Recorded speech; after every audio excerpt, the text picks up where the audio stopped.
ಎಲ್ಲಿಗೂ ನಮಸ್ಕಾರ. ಮೊದಲನೇದಾಗಿ ನಂದು ಬಿಗ್ ಬಾಸ್ ಸೀಸನ್ ಆಗಿ ನಾನು ಹೊರಗಡೆ ಬಂದು 2 ವರ್ಷ ಆಯಿತು. ಒಂದು ನಿಮಿಷ ಇರೋ, ಆಯಿತು ಬರ್ತೀನಿ ಆ ವಿಷಯಕ್ಕೆ. ಅದಾದ ನಂತರ ಮೊದಲನೇದಾಗಿ ನಾನು ನಟನೆ ಮಾಡಿರುವಂತಹ ಒಂದು ಸಿನಿಮಾ ಆಲ್ಫಾ ಅನ್ನೋದು. ಈ ಸಿನಿಮಾದಲ್ಲಿ ಮೇಡಮ್ ಆಲ್ರೆಡಿ ಹೇಳಿದರೆ ಒಂದು ಸರ್ಪ್ರೈಸ್ ಎಲಿಮೆಂಟ್ ಆಗಿ ಬರ್ತೀನಿ ಅಂತ. ಆ್ಯಂಡ್ ಕ್ಯಾರೆಕ್ಟರ್ ಬಗ್ಗೆ ಹೆಚ್ಚಾಗಿ ಏನು ಹೇಳಬಾರ್ದು ಅಂತ ನಿರ್ದೇಶಕರು ಹೇಳಿದ್ದಾರೆ. ಹಾಗಾಗಿ ಪಾತ್ರದ ಬಗ್ಗೆ ಹೆಚ್ಚಾಗಿ ಹೇಳಕ್ಕೆ ಹೋಗಲ್ಲ.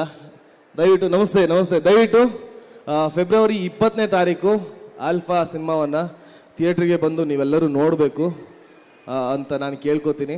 ಖಂಡಿತವಾಗಿ ಇಡೀ ಸಿನಿಮಾವನ್ನು ನೀವು ಇಷ್ಟಪಡ್ತೀರಾ. ಈಗ ಆಲ್ರೆಡಿ ಸಾಂಗ್ ನೋಡಿದ್ದೀರಾ. ರಾವ ರಾವ ಸಾಂಗ್ ಆಗಿರ್ಬೋದು, ಆಲ್ಫಾ ಟೈಟಲ್ ಟ್ರ್ಯಾಕ್ ಆಗಿರಬಹುದು. ಖಂಡಿತವಾಗಿ ನೀವು ಇಷ್ಟಪಡ್ತೀರಾ. ನನ್ನ ಪಾತ್ರವನ್ನು ಒಂದು ವಿಭಿನ್ನ ಪಾತ್ರವಾಗಿ ನೀವೆಲ್ಲರೂ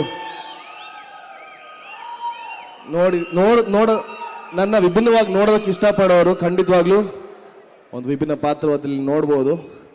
ಬನ್ನಿ ನೋಡಿ ಮತ್ತೆ ಸಪೋರ್ಟ್ ಮಾಡಿ. ಇನ್ನೇನಾದ್ರು ಹೇಳಿ.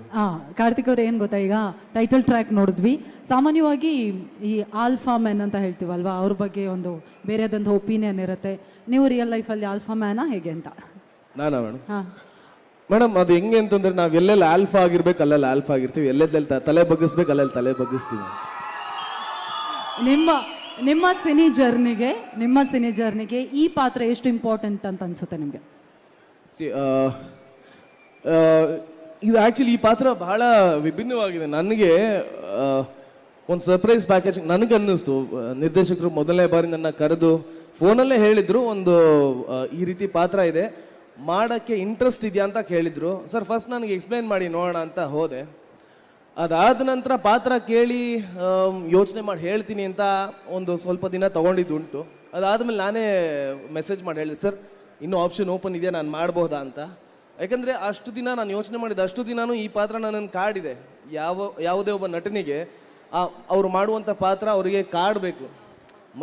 ಮಲಗಿದ ಎದ್ದೊಳುವಾಗಲೂ ಅಥವಾ ಮಲಗೋ ಸಮಯದಲ್ಲೂ ಆ ಪಾತ್ರ ನನ್ನ ಕಾಡಿದೆ. ಹಾಗಾಗಿ ನನಗಿದು ಮಾಡಲೇಬೇಕು ಅಂತ ಅನಿಸಿ ಪಾತ್ರದ ಔಟ್ಲುಕ್ ಆಗಲಿ ಅದೆಲ್ಲದಕ್ಕೂ ನಿರ್ದೇಶಕರ ಜೊತೆ ಡಿಸ್ಕಸ್ ಮಾಡಿ ನಾವು ವರ್ಕ್ ಮಾಡಿದ್ದೀವಿ. ಸೊ ತುಂಬ ಇಷ್ಟಪಟ್ಟು ಮಾಡಿರೋ ಪಾತ್ರ. ಸೊ ನನಗೆ ಈಗ ನನ್ನ ಕೆರಿಯರ್ಗೆ ತುಂಬಾ ಇದು ಭದ್ರ ಬುನಾದಿ ಹಾಕೊಡುತ್ತೆ ಅಂತ ನಾನು ಎಕ್ಸ್ಪೆಕ್ಟ್ ಮಾಡ್ತಾ ಇದ್ದೀನಿ. ಎಸ್, ಹಾಗಾದ್ರೆ ಫೆಬ್ರವರಿ 20ಕ್ಕೆ ಎಲ್ಲರೂ ಜೊತೆಯಾಗಿ ಸಿನಿಮಾ ನೋಡೋಣ. ಡೆಫಿನೆಟ್ಲಿ. ಆ್ಯಂಡ್ ಅನೂಪ್ ಸರ್, ಇವತ್ತು ಆಲ್ಫಾ ಅದು ಒಂದು ಏನು ಟೈಟಲ್ ಸಾಂಗ್ ರಿಲೀಸ್ ಆಗ್ತಿದೆ, ಅದಕ್ಕೆ ಈ ಸಾಂಗ್ ಆಗಿರ್ಬೋದು, ಈ ಆಲ್ಫಾ ಅದು ಒಂದಷ್ಟು BGM ಗಳಾಗಿರ್ಬೋದು ಎಲ್ಲ ಅದ್ಭುತವಾಗಿ ಮಾಡಿದ್ದೀರಾ sir. Thank you so much. ನಾವು ಅನೂಪ್ ಸೆಳಿನ್ ಸರ್ನ ಸುಮಾರು ವರ್ಷಗಳಿಂದ ಅವ್ರನ್ನ ಫಾಲೋ ಮಾಡ್ಕೊಂಡು ಬಂದ್ವಿ. Been fan of yours. And Balu ಅವರೇ, ಇವರು ನೋಡಿ ನಮ್ಮ ಎಷ್ಟು ಗ್ರೌಂಡೆಡ್ ಇವರು, ಗ್ರೌಂಡಲ್ಲೇ ಕೂತ್ಕೊಂಡ್ಬಿಡ್ತಾರೆ. ಅಂದ್ರೆ ನಾವು ಇವ್ರು ಒಟ್ಟಿಗೆ ನಟನೆ ಮಾಡ್ಬೇಕಾದ್ರೂ ತುಂಬಾ ಚೆನ್ನಾಗಿ ಅನ್ನಿಸ್ತದೆ. ಯಾಕಂದ್ರೆ ಅಷ್ಟೇ ಗಿವ್ ಅಂಡ್ ಟೇಕ್ ಇರ್ತಾ ಇತ್ತು. ಬಾಲು ಜೊತೆ ಆಗಿರ್ಬೋದು, ಹೇಮಂತ್ ಅವ್ರ ಜೊತೆ ಆಗಿರ್ಬೋದು. ಹೇಮಂತ್ ಅವ್ರ ಬಗ್ಗೆ ನಾನು ಇನ್ನೊಂದು ಮಾತು ಹೇಳ್ತೀನಿ. ಮತ್ತೆ ಬಾಲು ಅವರು ಅಂದ್ರೆ ಈವನ್ ಟೀಸರ್ ಅಲ್ಲೂ ಕೂಡ ಅವ್ರದ್ದೊಂದು ಡೈಲಾಗ್ ಹೇಳಿದ್ರು, ಅದು ತುಂಬಾ ಇಷ್ಟ, ನನಗೆ ತುಂಬಾ ಇಷ್ಟ ಆಗಿದ್ವು. ಯಾಕಂದ್ರೆ ನಮ್ಮ ಜೀವನಕ್ಕೆ ತುಂಬಾ ಅಳವಡಿಸ್ಕೊಂಡು ಜೀವನ ಪೂರ್ತಿ ಏನೋ ಹೇಳಿದ್ರಲ್ಲ ಅದು.